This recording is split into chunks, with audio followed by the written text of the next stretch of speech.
Il fait sombre et tu ne peux rien voir. Il y a de la bave partout. Le sol est mou et bouge sous tes pieds. Tu essaies de trouver ton chemin en tâtant les murs en mouvement autour de toi. Après un moment, tu entends des cris de douleur au loin. Tu appelles à l'aide, mais personne ne répond. Tu es le capitaine d'un navire et tu viens d'être dévoré par le puissant Kraken. Tu continues à culbuter sans même savoir si tu vas dans la bonne direction. Les cris se font de plus en plus forts. Ce n'est qu'une question de temps avant que tu ne finisses par retrouver quelqu'un. Alors que tu t'apprêtes à faire ton prochain pas, un gros morceau de bois est projeté devant toi, te faisant presque tomber. Ce morceau de bois provient du navire que le Kraken a avalé. Il a aussi avalé tout l'équipage vivant. Donc, ils doivent se trouver quelque part dans le ventre de la bête. Tu continues à suivre les cris. Ils te mènent vers un autre chemin qui ressemble à un œsophage. Tu attrapes un morceau de bois et tu glisses le long de ses entrailles gluantes. Il fait sombre, alors tu déchires un morceau de tissu de ta chemise et l'enroules autour d'une grande planche. Puis, tu y mets le feu. Cette torche de fortune te permet de voir où tu vas dans les moindres détails. Tu peux distinguer les grandes veines qui palpitent à l'intérieur. Chaque veine pourrait contenir plus de 3 personnes. Après un moment, tu commences à voir davantage de débris de ton bateau, y compris les trésors que tu avais découverts et conservés à fond de cale. Mais maintenant, ces énormes tas d'or n'ont plus aucun intérêt, puisque tu es à la recherche de ton équipage dans cet intérieur sombre et malodorant. Tu arrives à un embranchement où il semble y avoir plusieurs tunnels, chacun menant à un endroit différent. Tu sais qu'il est impossible de ressortir par la bouche, alors il n'y a pas d'autre solution que de s'enfoncer plus loin. Tu décides de suivre ton instinct et de te glisser dans le plus petit tunnel, qui est couvert de bave et d'autres liquides. Tu éteins ta torche et la ranges pour t'en servir à nouveau plus tard. Tu te glisses dans la cavité et restes coincé pendant un moment. Le Kraken nage toujours, mais il semble soudain faire une pause. Les veines et autres vaisseaux sanguins géants ralentissent et le tunnel de chair dans lequel tu rampes s'élargit. Avant même de t'en rendre compte, tu dégringoles le long de ce puits jusqu'à ce que tu atteignes un bassin rempli de liquide. À la seconde où tu y plonges, tu commences à sentir l'acide brûler tes vêtements. Tu es dans l'un des estomacs du Kraken. Tu enlèves ta chemise et pagaies sur une planche afin de traverser ce lac d'acide à la rame. Tu peux voir d'autres morceaux brisés de ton navire éparpillés un peu partout. Tout à coup, le Kraken se remet en mouvement et commence à nager très vite. Tu n'as pas d'autre choix que de t'accrocher à la planche et de te maintenir à flot en protégeant tes yeux de l'acide. Tu les fermes. Tu es maintenant projeté plus loin dans l'estomac, là où la digestion doit avoir lieu. Ici, l'acide est encore plus corrosif et fait fondre tout ce qui s'y trouve. L'odeur est atroce et tu n'arrives pas à trouver le moyen de partir.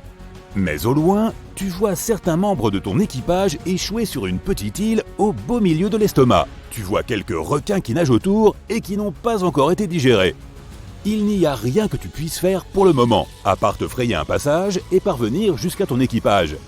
Tu montes sur un autre morceau de bois et tu rames vers eux. Cette fois, l'acide gastrique s'attaque au bois. Heureusement, un membre de ton équipage te lance une autre planche, alors tu sautes dessus et rames jusqu'à eux. Tu grimpes sur le rivage. Tout le monde est heureux de te voir. Tu essaies de trouver un moyen de vous échapper, mais les sorties sont toutes pleines d'acide. Davantage d'eau s'infiltre, ainsi que de nombreuses créatures marines. L'acide ne cesse de monter, et tout le monde se resserre en tremblant. À un moment donné, le Kraken avale une grande baleine à bosse qui se débat dans l'eau acide. Cela agace le Kraken qui se met à s'agiter, ballottant tout le monde. Toi, ainsi que beaucoup d'autres, atterrissez sur la baleine et vous y cramponnez fermement. On dirait que le Kraken veut expulser cette baleine d'une manière ou d'une autre. Les parois internes de l'estomac se contractent jusqu'à ce qu'il soit suffisamment rétréci pour évacuer le cétacé. Toi et tes membres d'équipage vous accrochez toujours à la baleine, mais ce n'est pas facile. Finalement, le Kraken recrache la baleine et nage jusqu'au fond de l'océan. Votre nouveau défi est de nager jusqu'à la surface pour respirer.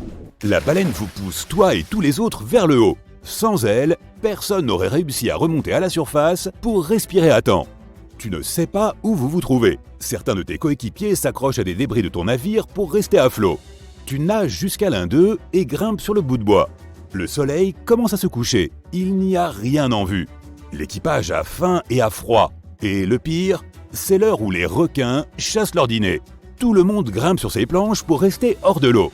En un rien de temps, des ailerons de requin commencent à surgir de toutes parts. Il n'y a rien à faire à part tenter de survivre à la nuit. Le jour suivant arrive. Personne n'a réussi à dormir. Tout le monde décide de fixer toutes les planches ensemble et de ramer en direction du soleil. Pendant que chacun débat de la marche à suivre, tout l'équipage attend ton dernier mot. Le soleil est brûlant et tout le monde est à bout de force.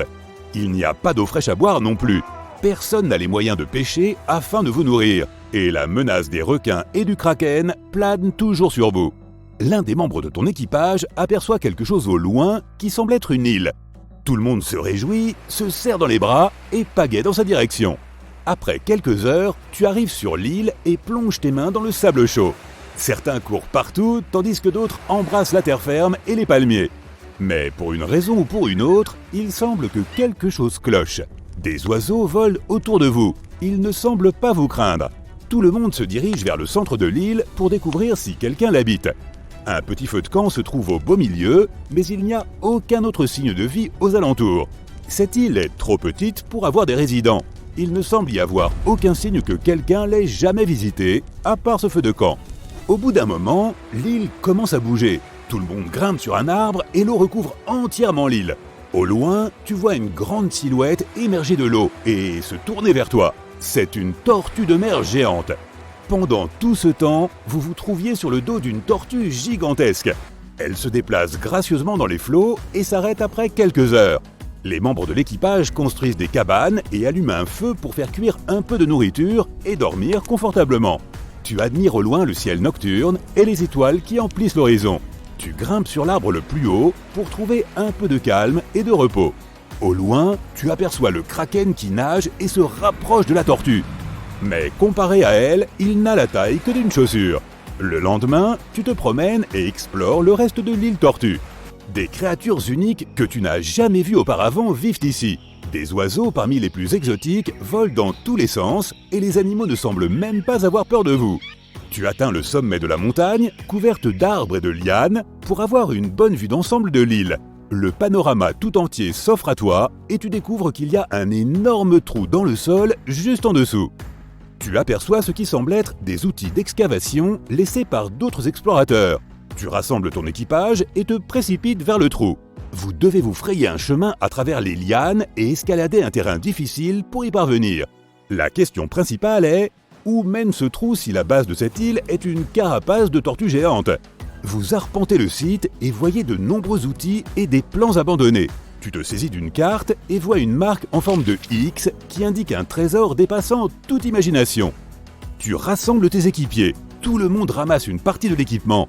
Une autre question effrayante est de savoir pourquoi ils ont abandonné tout ce matériel. Tu étudies les plans. Ils indiquent toutes les étapes à suivre, sauf la dernière, que personne ne semble avoir compris. Après un moment, vous descendez dans le trou et vous dirigez vers le fond. Mais ce que vous découvrez là est encore plus choquant que tout ce à quoi vous vous attendiez.